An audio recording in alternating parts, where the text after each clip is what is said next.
como Radio Plaza de la Dignidad y las urracas de Emaús, que son las organizaciones convocantes. Bienvenidos entonces. Vamos a partir con este primer bloque del día de hoy.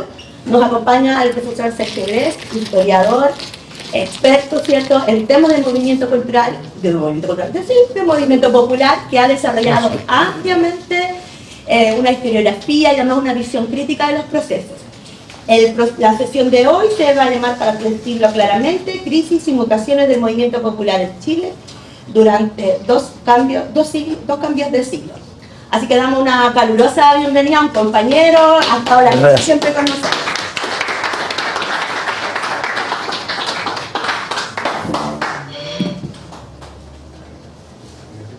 Buenas tardes. En primer lugar, quiero agradecer vuestra presencia y a los organizadores de esta escuela de verano el haberme invitado a participar y a compartir algunas ideas con ustedes. Dos cosas previas que ojalá se descuenten de mi tiempo de palabra.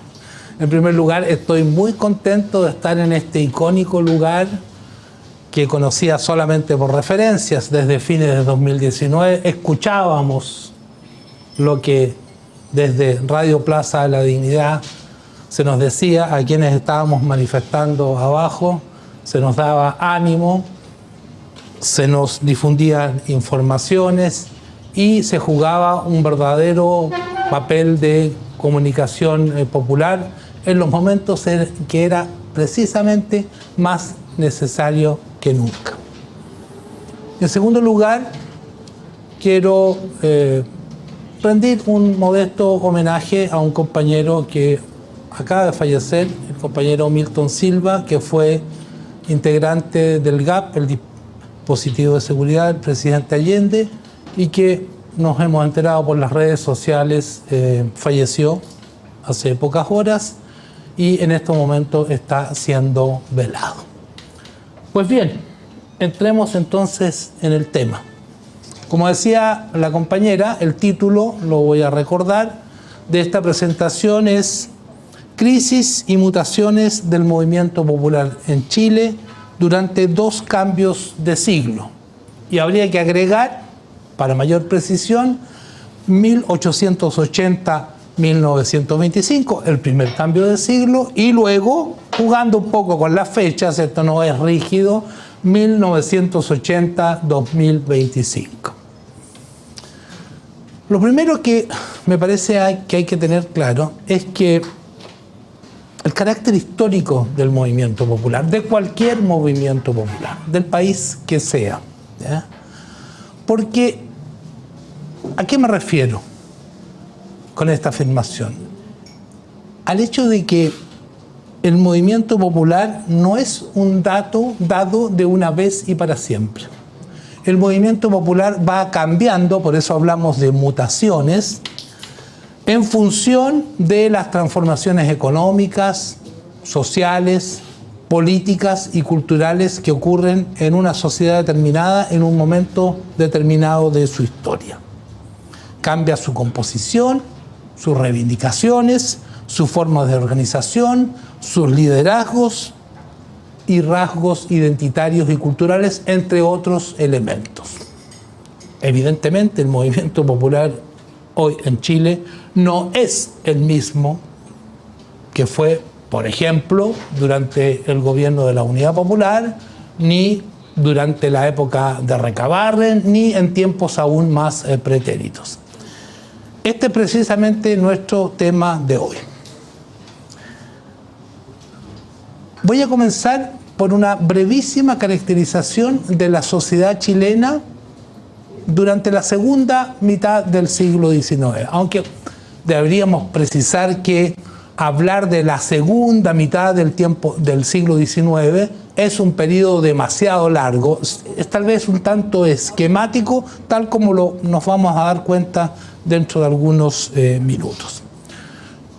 En el plano económico, de manera ultra resumida, podríamos decir que la característica principal hasta mediados del siglo XIX y hasta comienzos de la década de 1860 era la persistencia del modo de producción colonial, es decir, del modo de producción que habían implantado los conquistadores españoles en Chile. Porque si bien Chile había obtenido la independencia política durante el primer cuarto del siglo XIX, esto no se tradujo en lo inmediato en grandes transformaciones sociales, no se transformó la estructura social del país ni la forma de producir, debido al hecho de que la revolución de la independencia, si bien fue una revolución política que permitió el desplazo de un grupo de la élite oligárquica en el poder por otro grupo, esta no fue una revolución social. Y por ende, el modo de producción, las relaciones de producción, las clases sociales se mantuvieron prácticamente inalterables. En Chile no hubo una revolución burguesa, nunca la ha habido, porque una revolución burguesa implica transformaciones sociales que podríamos sintetizar como, en el caso de Europa, no era el caso de lo que posteriormente se llamaría América Latina, eliminar los resabios de feudalismo, o en este caso serían los resabios del modo de producción precapitalista o colonial que existía. Después de la independencia, los hacendados siguieron siendo hacendados, los peones siguieron siendo peones, cada cual siguió ocupando el mismo lugar en la escala o en la jerarquía social. En el plano social, podríamos caracterizar esta sociedad como una sociedad oligárquica, fuertemente segregada, con una clase oligárquico-burguesa con pretensiones aristocratizantes, cuya riqueza se basaba en la gran propiedad agrícola, en la explotación minera con métodos muy parecidos a los de la época colonial y en el comercio de exportación e importación. Pero esta clase social dominante no constituía una burguesía propiamente tal en el sentido moderno de la palabra, puesto que su forma de acumulación de riqueza no se traducía en la constitución de un capital destinado a ampliar la producción y por ende sus ganancias en base a la incorporación de nuevas tecnologías, de métodos de organización del trabajo más modernos. Lo que generaba esta clase para sí eran simplemente ganancias, no había generación de capital reproductivo, por lo menos no la había en escala significativa.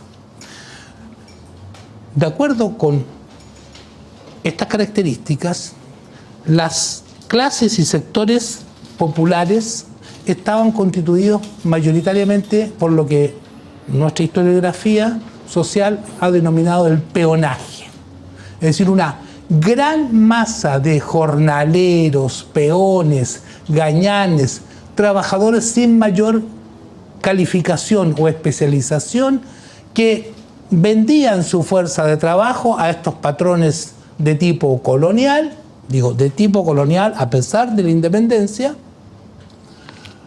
en un sistema de relaciones laborales que no podría caracterizarse como capitalista propiamente tal, puesto que persistían una gran variedad de formas de relación patrón-trabajador que no pueden ser caracterizadas como capitalistas, puesto que la relación capitalista, la relación fundamental del capitalismo entre trabajadores y patrones es el salario, el trabajo asalariado, pagado en moneda de curso legal. En cambio, durante buena parte del siglo XIX tenemos trabajadores que realizan sus funciones siendo recompensados, entre comillas, por ellas a través de otros sistemas que no eran el trabajo, no era un salario monetario, sino tales como la ficha salario, el usufructo de un pedazo de tierra para poder alimentar a su familia. Estoy pensando en el caso icónico de los inquilinos, por ejemplo, en los campos, o en otro tipo de retribuciones como alimentos, ropa usada por parte de los patrones y muy escasamente en un salario monetarizado. Monetarizado en moneda de curso legal, porque la ficha salario, me imagino que todos habrán escuchado hablar de lo que era la ficha salario, no puede ser considerada como una moneda propiamente tal, ¿ya? Pero el mundo popular, además de esta gran masa peonal, que era la inmensa mayoría de la nación, también estaba constituido por otros sujetos sociales, también por pequeños propietarios agrícolas. El campesinado propiamente tal es el pequeño propietario por excelencia. Los artesanos, pequeños comerciantes y pequeños mineros. Estoy pensando en la figura del pirquinero principalmente. ¿Ya? El movimiento popular que surgió en Chile desde mediados del siglo XIX fue un movimiento acorde con estas características de la sociedad mayor, de la sociedad global en la cual se desarrolló. ¿A qué me refiero? Me refiero que ante la inexistencia del sujeto social que posteriormente, fines del siglo XIX y durante el siglo XX, sería la vanguardia social que lideraría el movimiento popular, estoy pensando en la clase obrera, ante la inexistencia de esta clase, me estoy situando a mediados del siglo XIX, fueron otros sujetos populares también, pero no obreros propiamente tales, los que tomaron en sus manos la tarea de la estructuración de un movimiento popular. Estos sujetos fueron los artesanos, es decir, los pequeños patronos propietarios de manufacturas que no pueden ser consideradas como industrias, puesto que eran unidades productivas muy pequeñas que se trabajaban con métodos, valga la redundancia, artesanales, en los cuales participaba el propio propietario del pequeño medio de producción, muchas veces ayudado por sus familiares o por algunos aprendices u oficiales. Oficiales era el nombre que se le daba a los obreros asalariados que trabajaban en estos talleres artesanales. Y el movimiento popular que se constituyó desde mediados del siglo XIX llevó en su ADN, podríamos decir, las características del sujeto social que fue su organizador, principalmente el artesanado, aun cuando hay que también señalar que junto al artesanado actuaron unos pequeños gremios de obreros calificados o especializados, como eran los trabajadores de imprenta. Estoy pensando en los llamados tipógrafos o cajistas, pero también linotipistas, encuadernadores y otros trabajadores de imprenta.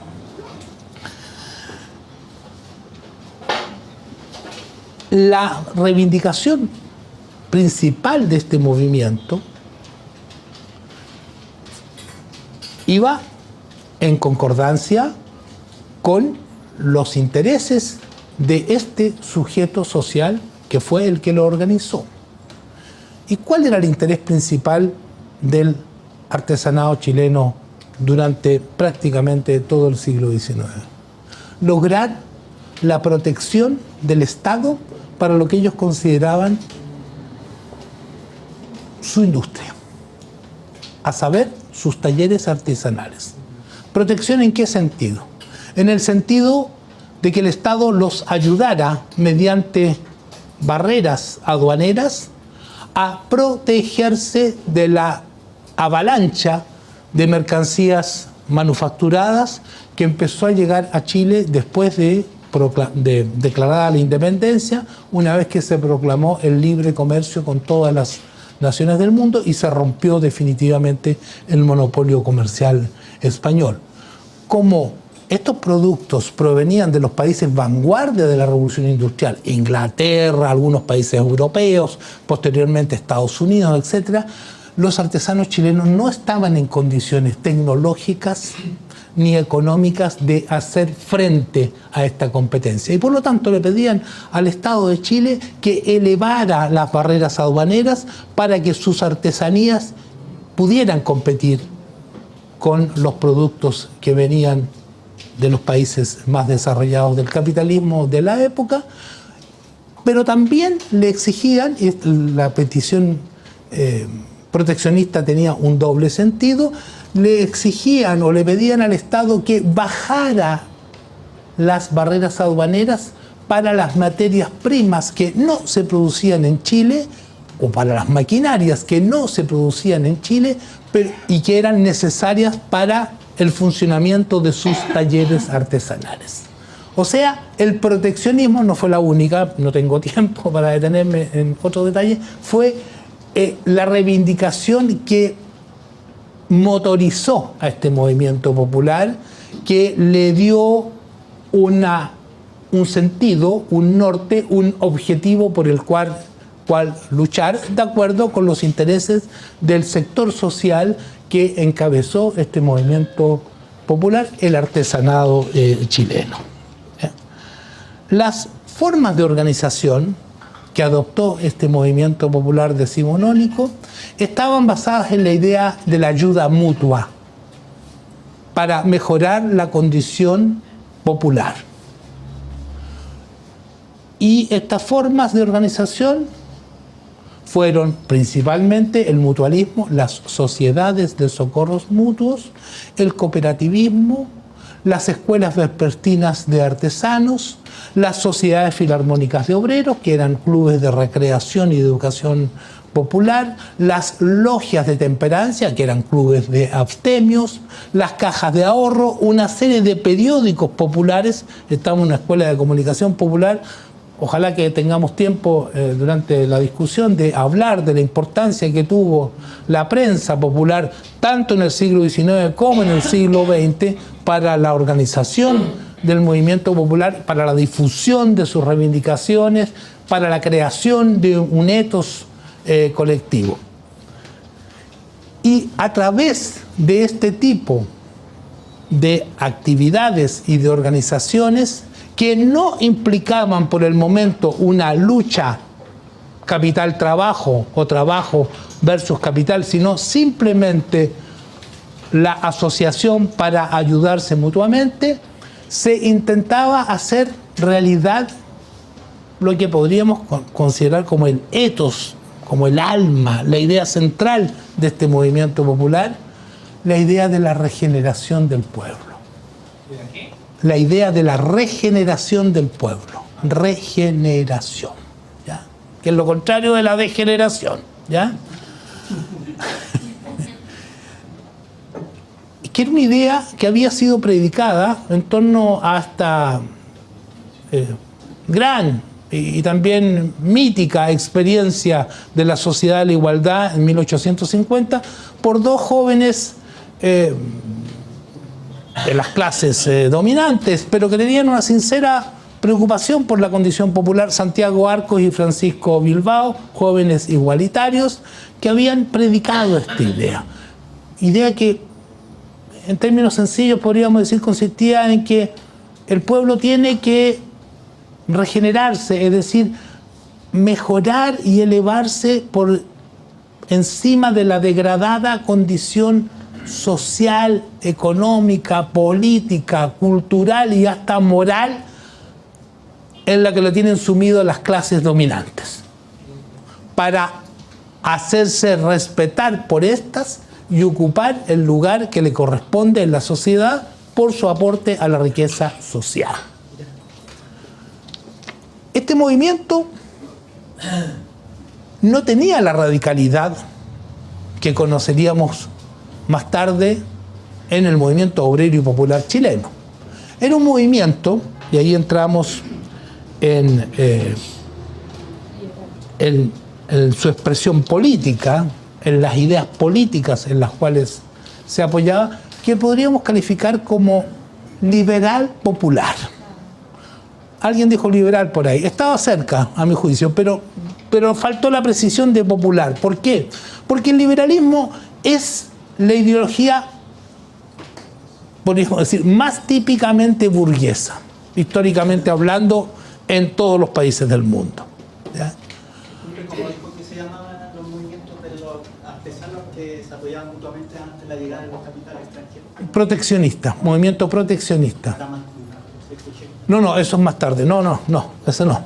Un movimiento proteccionista, es decir, exigían protección estatal para sus medios de producción, para sus talleres artesanales, que ellos pomposamente denominaban como la industria nacional. Industria, en el sentido moderno de la palabra, no existía en Chile aún. Pero en el lenguaje de la época, esa era la industria nacional. Los talleres, las pequeñas manufacturas preindustriales. Entonces, si nos fijamos bien, este movimiento no tenía aún la radicalidad que tendría posteriormente el movimiento obrero y popular chileno, puesto que no se planteaba en una perspectiva de lucha de clases, de reivindicación del trabajo frente al capital, sino simplemente en un plano de ayuda mutua. Y la ideología, como les decía, era el liberalismo popular, es decir, una suerte de lectura popular o plebeya del ideal liberal de ciertas franjas de las élites burguesas. Estos liberales populares, estos artesanos y obreros calificados, estaban de acuerdo con algunos oligarcas liberales que planteaban ideas tales como la necesidad de laicizar el Estado y la sociedad chilena, separar el Estado de la Iglesia, difundir la educación, que tenían confianza en las ideas de la razón, etc. Pero leían el liberalismo a su pinta, de acuerdo con los intereses de su condición popular. Por ejemplo, los liberales de la élite eran liberales en todos los sentidos de la palabra, no solamente en el sentido cultural, ¿ya?, sino que también en el sentido económico, porque la burguesía, independientemente de que en algunos países o periodos de la historia haya recurrido al proteccionismo para desarrollarse, en términos genéricos y estratégicos, es liberal, es decir, es partidaria, al menos teóricamente, de las leyes del libre mercado, ¿no es cierto? Hay algunos que se autodenominan libertarios hoy día, arrebatándole ese nombre que históricamente pertenecía a los anarquistas, ¿ya? Pero los artesanos chilenos del siglo XIX no veían las cosas de esa manera. Ellos no eran liberales en el sentido económico, querían protección del Estado para sus artesanías, ¿ya? No eran partidarios del juego irrestricto, del laissez-faire, ¿no es cierto?, de la oferta y la demanda. En cambio, los liberales de la élite, sí. Y luego veremos cómo se va a producir esa diferenciación entre el liberalismo de los de arriba y el liberalismo de los de abajo, a tal punto que a mediados de la década de 1880 encontramos entre los artesanos y los sectores populares organizados en este movimiento popular expresiones tales como el liberalismo de frac y corbata, para referirse al liberalismo de los de arriba, diferenciándolo de su propio liberalismo, ¿ya? Y este conjunto de ideas también adquirió una expresión política. Como decíamos, el liberalismo popular. Y este liberalismo popular se tradujo hacia fines de lo que podría ser este periodo que se caracteriza de la manera como he venido señalándolo, en la constitución de lo que fue el primer partido popular de la historia de Chile, el Partido Democrático, del cual saldría buena parte, si no casi todo lo que sería la futura izquierda obrera y popular de este país, a través de una serie de procesos, de gajes y de rupturas y de reformulaciones. Estoy pensando en personajes como Recabarren, que militó en el Partido Democrático antes de crear el Partido Obrero Socialista, que con el correr del tiempo se convertiría en Partido Comunista de Chile. Estoy pensando en muchos de los futuros anarquistas que también fueron militantes del Partido Democrático. Este partido tuvo una gran importancia en la historia del movimiento popular, porque en él hicieron sus primeros aprendizajes políticos numerosos cuadros de este movimiento. Pero las cosas en la historia nunca son rígidas, nunca son definitivas, ¿ya? Siempre se está cambiando, mutando, transformando, como en todos los aspectos de la vida. Y a partir de la década de 1860, Chile inició lo que podemos definir como un proceso de transición hacia el capitalismo. El viejo modo de producción colonial, si bien había dado muy buenos frutos para las clases dominantes, estas se habían enriquecido gracias a las exportaciones de plata, de cobre, de trigo, de productos agrícolas. Este modo de producción ya no da para más, no estaba en condiciones de seguir compitiendo de buena manera en los mercados internacionales, y esta proto-burguesía chilena, esta clase oligárquica, se vio obligada a iniciar un proceso de modernización económica, cuya primera fase se dio entre la década de 1860 y la década de 1880, que es el periodo donde podemos ubicar la aceleración de los procesos de urbanización y de proletarización, y por lo tanto de surgimiento de nuevas clases y sectores sociales. Es acá donde comenzó el primer proceso industrializador de nuestra historia. Mucha gente cree que la industria viene de la época de los gobiernos radicales, del Frente Popular, es decir, desde fines de la década de 1930. Es una idea muy equivocada y atrasada. La primera industrialización viene de la década de 1860, 70 y 80, y a partir de la década de 1880 esta industrialización agarra mucho más vuelo, como tal vez tengamos tiempo de mencionarlo más adelante. Industrialización.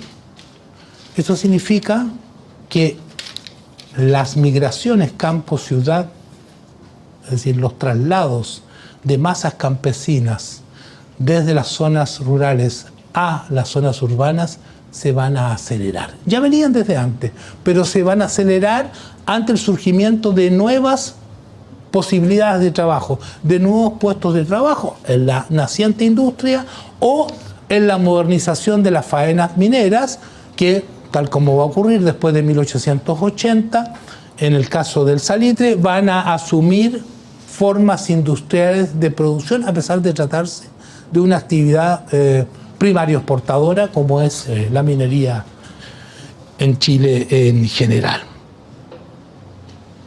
Y esto va a provocar grandes transformaciones en la sociedad chilena.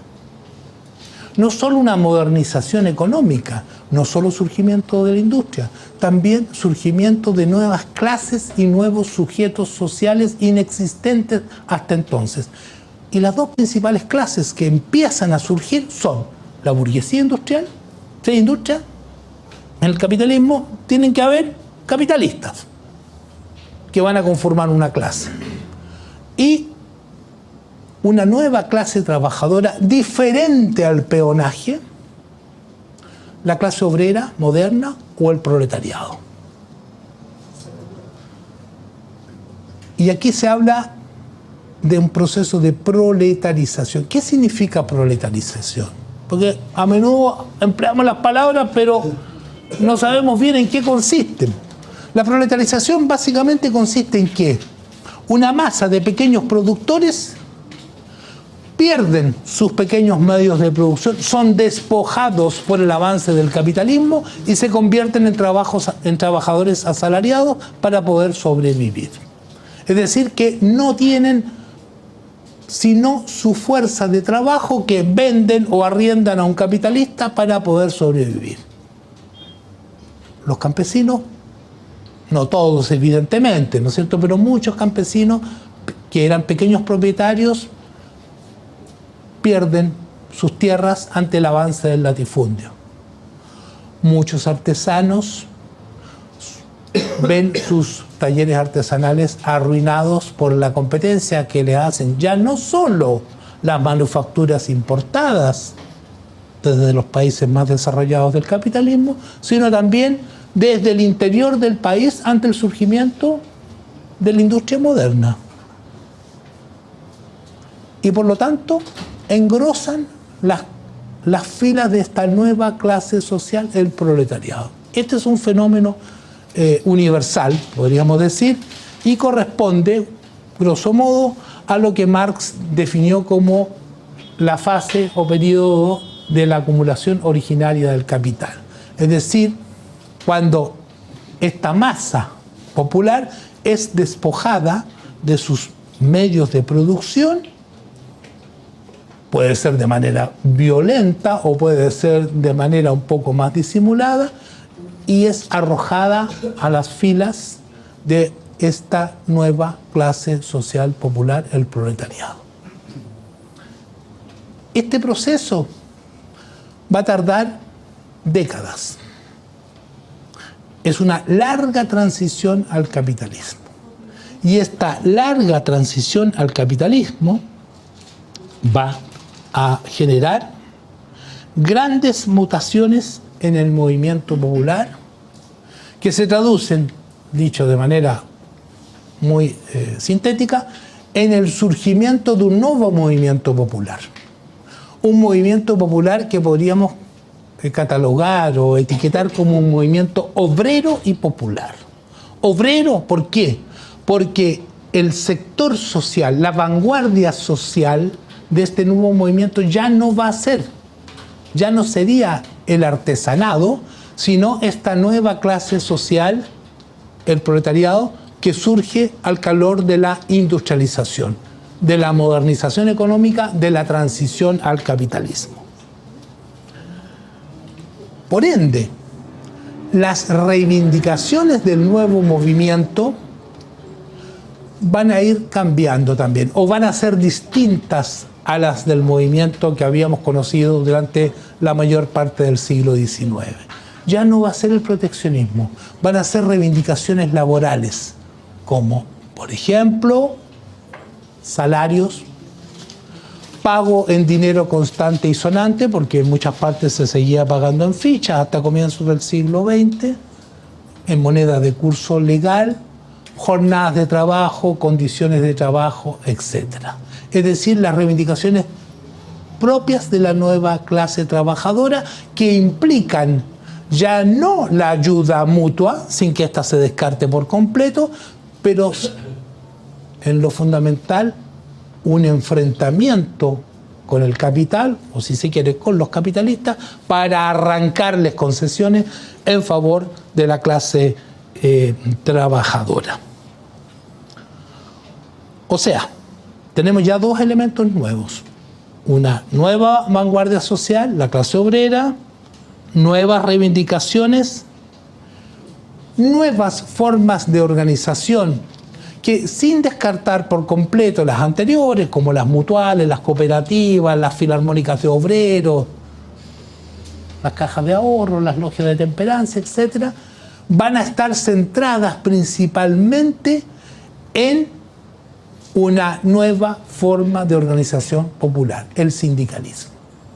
Esto es, organizaciones de la clase trabajadora destinadas a reivindicar frente al capital, destinadas a organizar a los trabajadores para arrebatarle concesiones a los capitalistas. De tal manera que desde fines del siglo XIX, desde 1898, para ser más precisos, ya les voy a explicar por qué esta fecha, se desarrolla en Chile una fase que nuestra historiografía ha catalogado como del sindicalismo libre, y hasta mediados de la década de 1900. ¿Libre? ¿Ya? ¿Qué ¿Qué ocurrió en 1898? Los anarquistas de Santiago formaron la primera sociedad de resistencia o en resistencia. Recibían los dos nombres, ¿ya? Una sociedad de carpinteros. Y muy poco tiempo después empiezan a formarse nuevas sociedades de resistencia. ¿Qué eran las sociedades de resistencia? Eran cajas de ahorro de trabajadores, pero no para el socorro mutuo, sino para resistir, de ahí el nombre de resistencia o en resistencia, durante las huelgas. Porque durante las huelgas los trabajadores tienen que seguir comiendo y sus familias también. De tal manera que los trabajadores empiezan a cotizar ya no para el caso de enfermedad, de accidente del trabajo, de cesantía o de muerte del jefe de familia, ¿ya? O de la jefa de familia, porque también hubo mutualismo femenino un poco más tardíamente, sino para resistir durante una huelga. Esa fue la primera forma de organización sindical impulsada en un primer momento por los anarquistas, pero luego seguido por militantes de otras corrientes políticas, fundamentalmente por el ala más izquierdista del Partido Democrático, la corriente demócrata socialista, por ejemplo, que encabezaba Luis Emilio Recabarren al interior de este partido. Y muy pronto surgieron otras formas de organización sindical, como las mancomunales, no solo en el Norte Grande, que son las más conocidas, sino que en todo el país.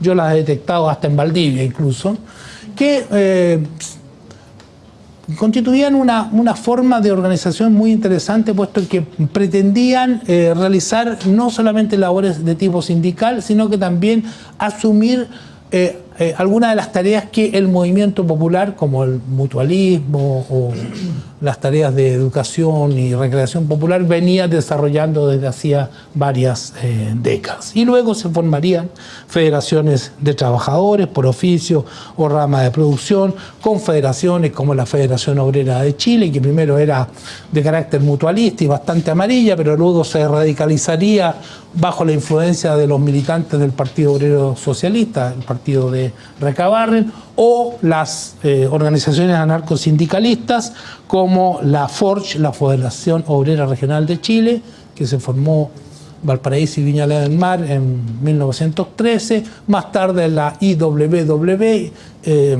Trabajadores Industriales del Mundo, que era una organización anarcosindicalista que existía en muchos países, y posteriormente, a mediados de los años 20, una segunda FORCH, Federación Obrera Regional de Chile, también anarcosindicalista.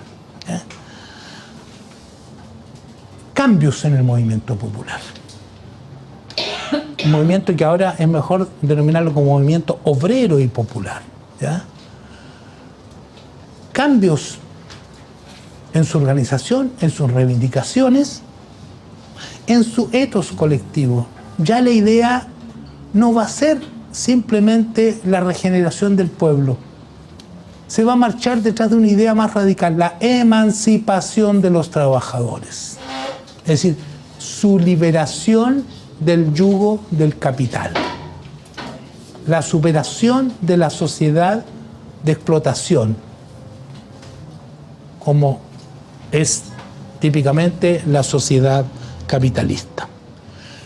Y por ende, las ideologías que van a servir de cimiento a este nuevo movimiento popular, al movimiento obrero y popular, ya no van a ser ideologías propias de la burguesía, como era el liberalismo, así fuera a través de una lectura plebeya de esta ideología, sino lo que podríamos definir como las ideologías de redención social del anarquismo y del socialismo en todas sus variantes, e incluyo en este variado árbol del socialismo a la corriente comunista que va a surgir con el correr del tiempo. ¿Ya? Pues bien, esto va a implicar una serie de otros cambios también, una transición en las formas de lucha. Si bien la forma principal de protesta popular del peonaje, de esta masa inculta, analfabeta, no calificada había sido principalmente el motín, una especie de azonada en las zonas mineras principalmente, es decir, levantamientos espontáneos, sin organización, generalmente muy violentos. Con el correr del tiempo, la transición al capitalismo, el desarrollo del capitalismo, la sedentarización de los trabajadores, porque los trabajadores antes del establecimiento de la industria eran nómades, iban en búsqueda de trabajo por todo el territorio nacional e incluso emigraban por miles al extranjero. Esta sedentarización, este cambio en las relaciones de producción, la Constitución, 5 minutos, ¿sí? Va a implicar, voy a quedar en el primer cambio de signo, ¿ya? Va a implicar, sí, cambia la forma de lucha, el surgimiento de la huelga obrera como principal expresión, es decir, un movimiento organizado que recurre a la economía política de la violencia, que no usa la violencia en cualquier circunstancia, sino simplemente cuando esto es considerado necesario. Pero bien, este ascenso del movimiento obrero y la agravación de los problemas constitutivos de la cuestión social van a tener una respuesta muy represiva por parte del Estado, ¿ya?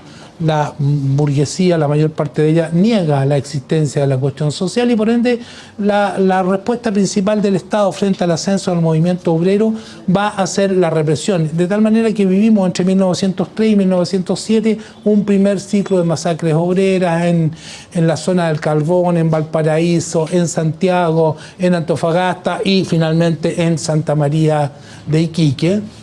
Pero la burguesía chilena finalmente va a entender que con solo la represión no es posible frenar el ascenso del movimiento obrero y que es necesario recurrir a otras tácticas, a otras estrategias, es decir, sin dejar la represión, que sigue omnipresente hasta nuestros días, hay que usar también la política, el engaño, la seducción, la cooptación, la implementación de estrategias de seducción y de envolvimiento, incluyendo hasta cooptación de dirigentes populares para las políticas de la burguesía. Y de esta manera surgen las primeras leyes sociales que luego van a constituirse en un todo muy bien articulado, estoy pensando en 1924, de leyes de concesiones a la clase trabajadora a condición de que ésta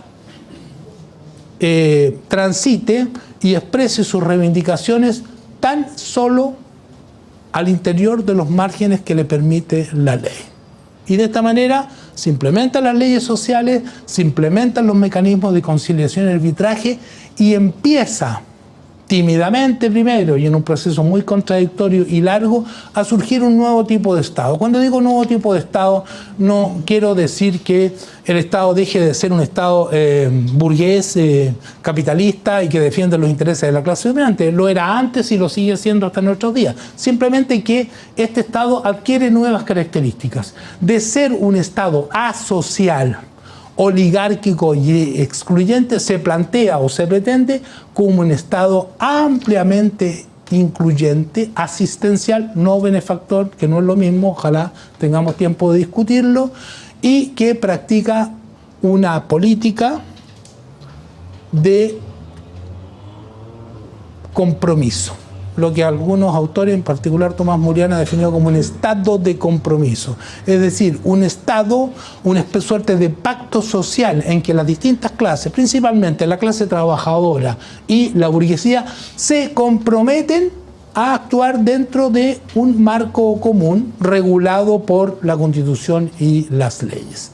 De tal manera que, de esta forma, en la discusión voy a tratar de meter las ideas respecto a la segunda transición, se produce esta primera gran transición de un movimiento popular que circulaba por la libre, de ahí el concepto que enunciáramos sindicalismo libre, puesto que ni la huelga ni la organización sindical tenían norma legal alguna. Los trabajadores se organizaban como querían, lanzaban las huelgas cuando querían y bajo las condiciones que ellos fueran capaces de generar en un diálogo generalmente directo y sin intermediarios, generalmente, no siempre, con los patrones, a un nuevo tipo de Estado donde el conflicto social va a estar regulado por la ley, que va a fijar estrechos márgenes para la expresión de las reivindicaciones del movimiento popular e incluso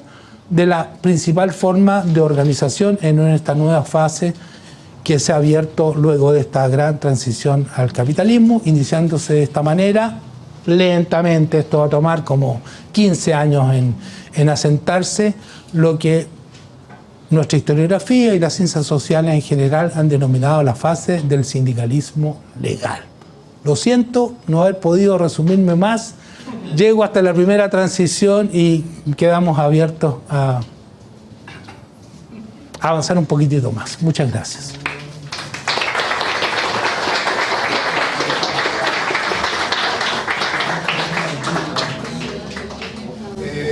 Compañeros, si quieren, vamos a dejar unos minutos para alguna pregunta, duda que haya quedado. La idea es que sean acá y tratemos también de que los chicos de la casa también puedan hacer una pregunta. Vamos una y una, sí. Bueno, un par de preguntas. El compañero ya había levantado la mano.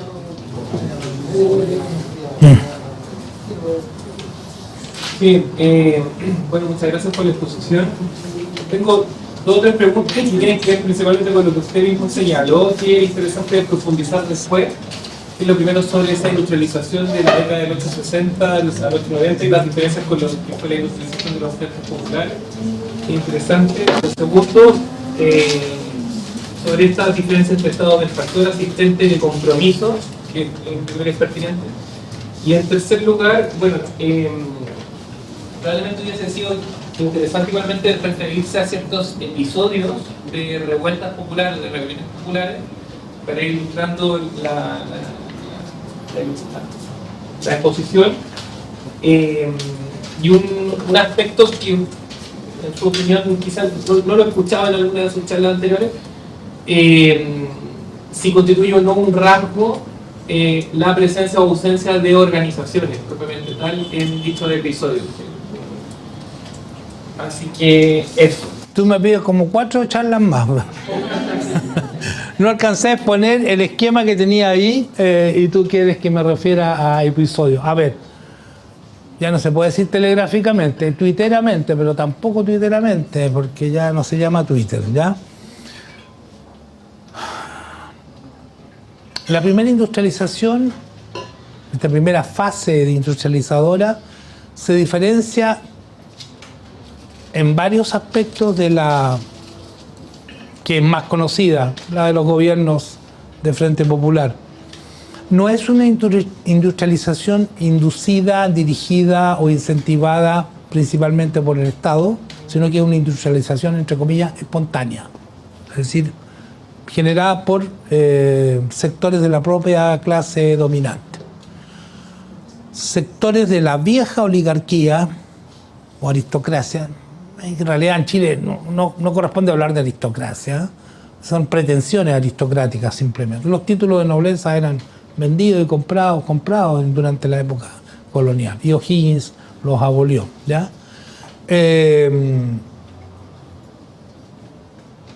Que canalizaron una parte de sus excedentes hacia la modernización económica, hacia el desarrollo capitalista a partir de la década de 1860. Muchos de estos nuevos industriales eran extranjeros avecindados en Chile. Ingleses, alemanes, franceses, algunos norteamericanos, o hijos de la primera generación de estos extranjeros, que a través de enlaces matrimoniales o negocios comunes con sectores de la vieja clase oligárquica chilena, iniciaron esta transformación de la oligarquía en una suerte de oligarquía burguesa o de burguesía moderna, ¿ya? Eso te puedo señalar como un elemento muy general. Y este proceso recibe un importante impulso desde comienzo de la década de 1880, porque justo por estos años se producen dos hechos que le van a dar un dinamismo muy grande al naciente capitalismo chileno.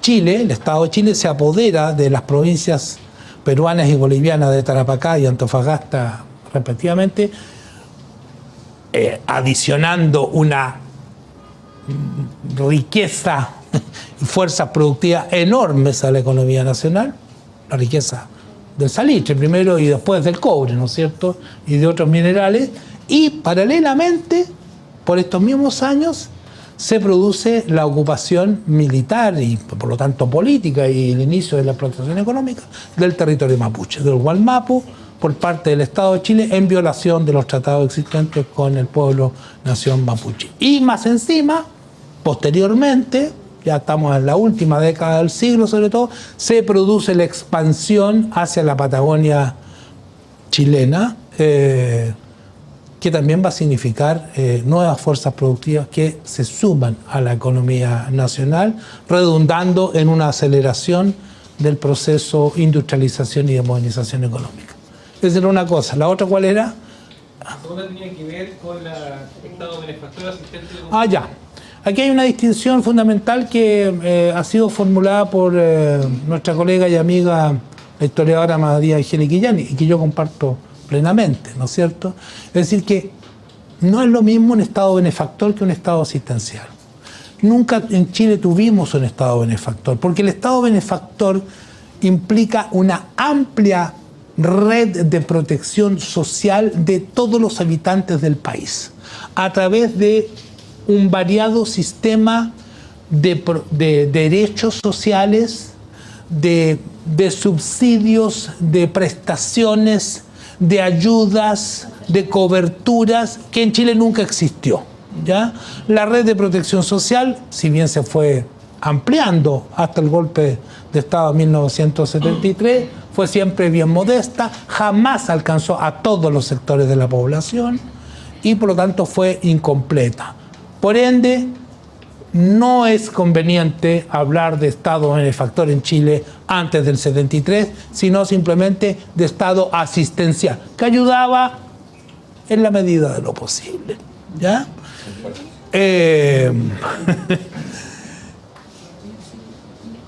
Tercera cuestión. Componente orgánico de los episodios de revuelta popular. ¿Cuándo? Ahí yo le dije que si en su análisis, en su observación de distintos episodios, había distinguido que operaba o no como un rasgo común. Ya, durante el siglo XIX, grosso modo, ¿ya?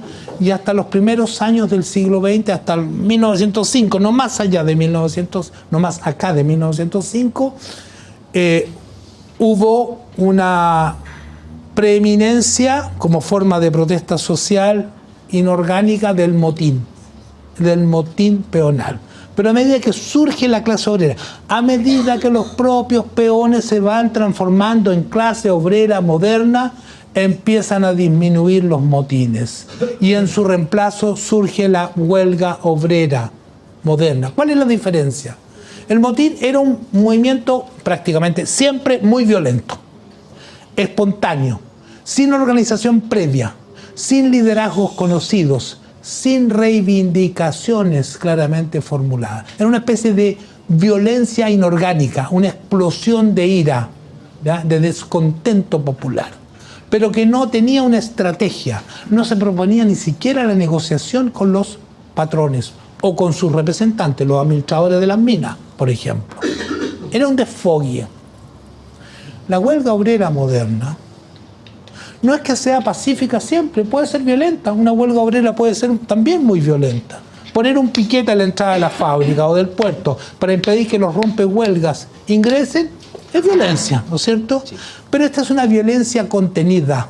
Es una violencia generalmente de baja intensidad y que tiene objetivos, podríamos decir objetivos políticos. Es decir, que corresponde a una estrategia, a un diseño, por lo menos de la dirigencia obrera. Es lo que podríamos denominar como una hay una suerte de economía política de la violencia. Sí, usamos la violencia, pero cuando nos conviene, para el logro de objetivos racionales.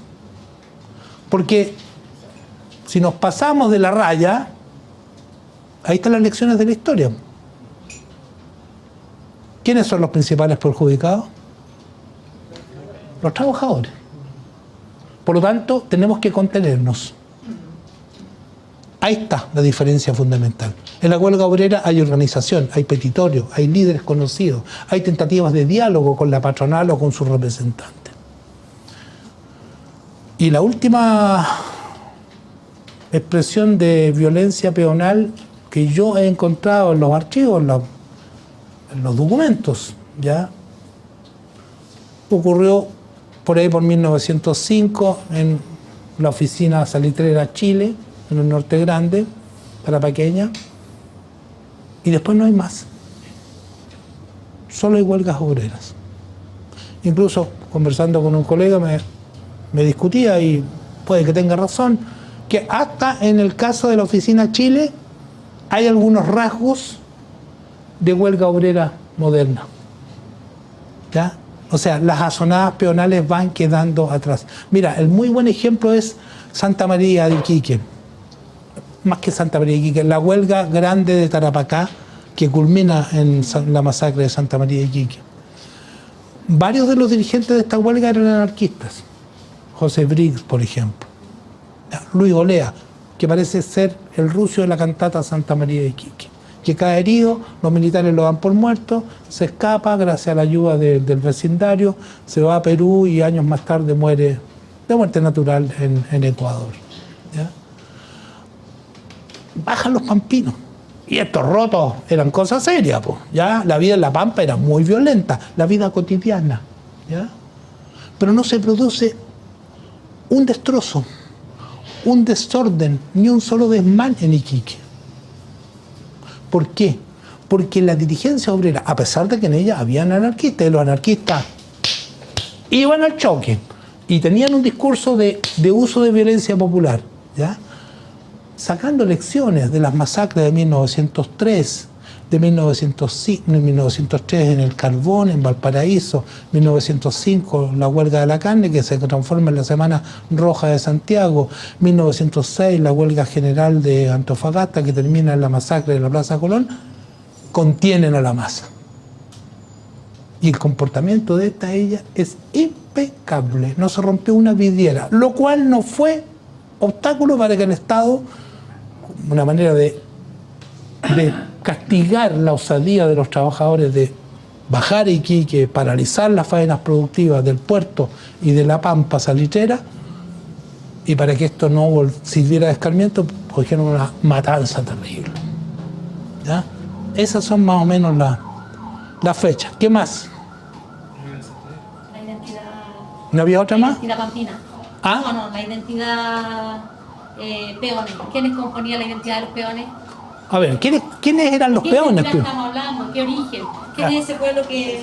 Los peones son los trabajadores coloniales, ¿ya? O que venían desde la colonia, ¿ya?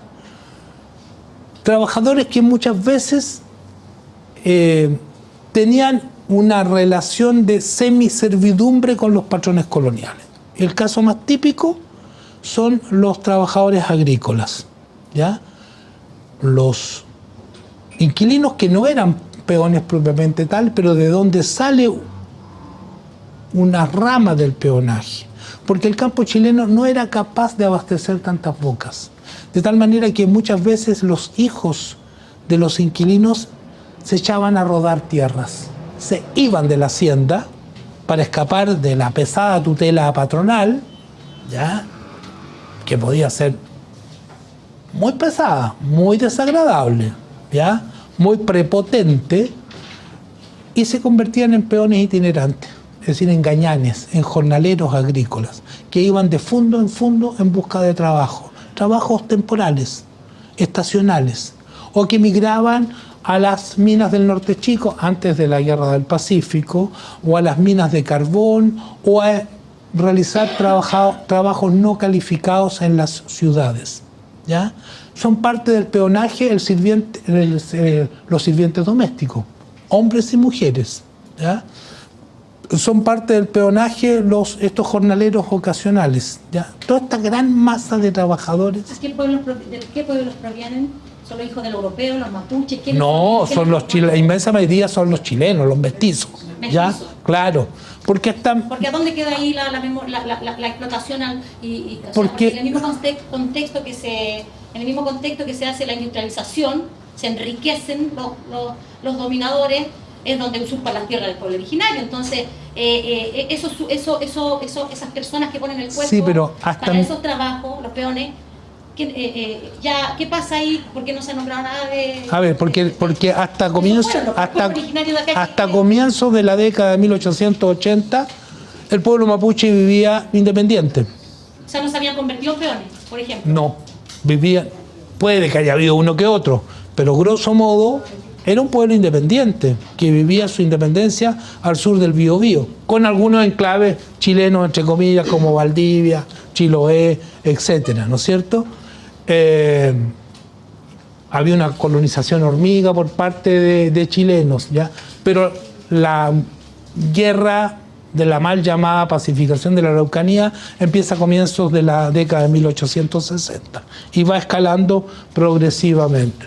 Pero hasta el momento no se producía esa emigración masiva de mapuches hacia el Chile central, por decirlo de alguna manera. Eso es posterior a 1882-83, cuando se produce la derrota, la ocupación completa del Gualmapu por parte de las tropas del ejército chileno, que eran las mismas que habían peleado, una parte de ellas, en la Guerra del Pacífico contra peruanos y bolivianos. Sí, pero la colonización alemana viene de mediados de siglo, ¿ya? Y se va a ir acentuando. Pero Entonces, por ¿el mestizaje quién lo compone? lo componen, el mestizaje viene de los siglos coloniales, ¿no es cierto? De los conquistadores europeos, de otros aportes europeos con los pueblos originarios de la zona central del país. Bueno, el Mapudungún se hablaba desde el Valle del Choapa hacia el sur, ¿ya? Pero estos pueblos son dominados, los picunches de acá, de esta región, que eran, podríamos decir, los mapuches de esta zona, son dominados, son absorbidos, son reducidos a pueblos de indios y sufren un intenso mestizaje, ¿ya? Que es de donde viene el pueblo chileno. Pero paralelamente hay una sociedad indígena que se mantiene independiente al sur del Biobío, ¿ya? El pueblo mapuche no tenía estado, pero negociaba de igual a igual, como lo hace en el Parlamento de Tapigüe a mediados de los años 20, ya con la República de Chile. No podemos extendernos mucho en esto, pero ese es más o menos el panorama, ¿ya? ¿Sí? ¿Quieren hacer una pregunta Online. Roxana, ¿puedes hablar? ¿Se escucha? ¿No se escucha? Bueno, respondemos otra si es que hay tiempo por mientras acá. ¿Sí? Yo. Dime. Sí, bueno, saludarlo, agradecerle también, a pesar de que no alcanzó a exponerlo completamente, igual lo que relató fue bastante interesante. A mí se me venía en la cabeza esta idea de como ese concepto que dicen algunos de como que la historia es cíclica, como que al describir los movimientos que habían en ciertos siglos, Ya, no sé. hace 2 siglos atrás, como que igual hay cosas que se repiten hoy en día, o sea, liberalismo, por la seguridad, que también llaman algunos filósofos, el péndulo de Foucault, etc. No sé si los conoce, puede estar usted o no de acuerdo con esa idea, como historiador. Algunos no están de acuerdo que la historia es cíclica, etc. Mi pregunta va respecto a, digamos, ¿qué sería mejor para el pueblo entregarse, digamos, a estas ideas del liberalismo o a la idea de la seguridad? Resumiéndolo muy básicamente, que la seguridad sería lo que se entrega supuestamente el Estado y el liberalismo lo que entrega el capital. Lo estamos viendo hoy en día en todo el contexto latinoamericano. Entonces, ¿cuál sería lo mejor para el pueblo? Porque a pesar de que el pueblo está en medio, el capital y el Estado es lo mismo, para mí. O sea, tenemos la historia que el Estado ha sido controlado por el capital y el capital por sí mismo hace sus cosas sin ningún tipo de problema. Entonces, en esta época, ¿en qué etapa cree usted que nos podemos encontrar más inclinados a la libertad, esta libertad que llaman, ¿cierto? O la seguridad? A ver, tu pregunta me da el pretexto para incursionar un poquitito en la parte que no alcancé a desarrollar. Después de lo que relaté, se inicia una nueva fase en la historia de Chile. El capitalismo ya es el modo de producción dominante. Estamos hablando después del primer cuarto del siglo XX. Se empieza a construir un nuevo tipo de Estado, un Estado asistencial que pretende ser social y que pretende ser benefactor sin alcanzarlo. Y esto va a tener un correlato con un modelo económico que se empieza a instaurar, pero de manera un tanto tímida, a fines de los años 20, comienzos de los años 30, pero y con mucha más fuerza a partir del ciclo de los gobiernos radicales o de Frente Popular, que ha sido conceptualizado como el modelo ISI, el modelo de industrialización vía sustitución de importaciones. Esto es una industrialización inducida por el Estado, ¿ya?, que implica, porque todo esto está relacionado, una política de contención social basada en concesiones al movimiento popular y por parte de este un compromiso de actuar en la defensa de sus intereses dentro de los márgenes de la ley, dentro de la institucionalidad. Esto tiene un montón de consecuencias, entre otras porque significa que la izquierda chilena, representada principalmente por el Partido Socialista y el Partido Comunista, van a desechar veleidades revolucionarias que pueden haber tenido en algún momento anterior de su historia y van a transitar única y exclusivamente por la vía institucional. Y a su vez, los movimientos sociales, principalmente el movimiento sindical, bajo la influencia de estos partidos hegemónicos en el movimiento popular, no exclusivos, pero sí hegemónicos o dominantes, va a seguir la misma vía. Y este es el modelo de desarrollo político que vamos a tener en el movimiento popular como dominante hasta 1973. Pero en 1973 se produce el colapso del modelo ISI. La Unidad Popular le toca la desgracia de administrar la fase final, la fase terminal de este modelo, y con el colapso de este modelo de desarrollo económico-social se produce también el colapso del movimiento popular que había crecido al alero de este modelo de desarrollo y, podríamos decir dialécticamente, en lucha contra él en ciertas de sus expresiones, abriéndose la fase que algunos autores han caracterizado como la revolución neoliberal, que implica un cambio total de paradigma de desarrollo económico, un retroceso de las funciones económico-sociales del Estado y, por lo tanto, un proceso de desindustrialización acelerada, brutal, una terciarización de la economía chilena, el surgimiento a escala masiva del subcontrato, del trabajo precario, etcétera, lo que implica a su vez, y aquí estamos en la nueva transición anunciada en el título, en transformaciones enormes, no solamente en la constitución, en la base sociológica de la sociedad chilena y por lo tanto de las clases populares. El proletariado se ve reducido enormemente, se ve desarticulado, sus bases materiales en torno a las cuales se organizaba la gran industria, por ejemplo, prácticamente desaparece y prolifera el trabajo precario, etcétera, etcétera. una crisis de ese movimiento y el surgimiento de una fragmentación social y de formas de organización social nunca antes vista, por lo menos nunca vista durante el siglo XX. A tal punto que podríamos decir, si queremos hacer la comparación, de que el estado actual del movimiento popular en Chile habría que ver en qué consiste el movimiento popular en Chile, cuál es su ethos colectivo, cuál es su ideología conductora, si es que la hay. Está en una situación, a mi entender, mucho más desfavorable que la que se encontraba hace un siglo o tal vez un poquitito más de un siglo. ¿Y por qué cree usted que se da eso? Bueno, pues lo acabo de explicar. Porque cambia el modelo, cambia el modelo de desarrollo. Pero del movimiento en sí, o sea, por ejemplo, ya ahora Es que las bases materiales de la constitución del movimiento popular han sido prácticamente dinamitadas. ¿Ya?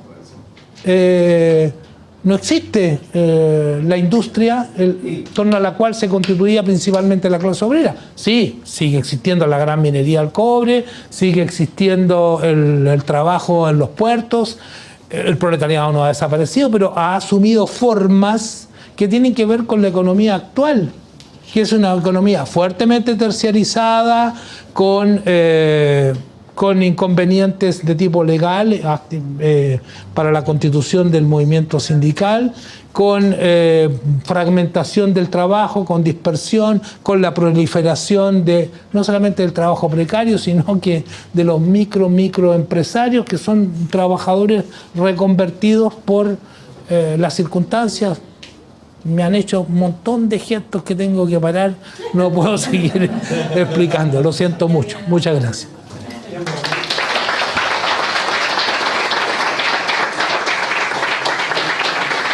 Okay.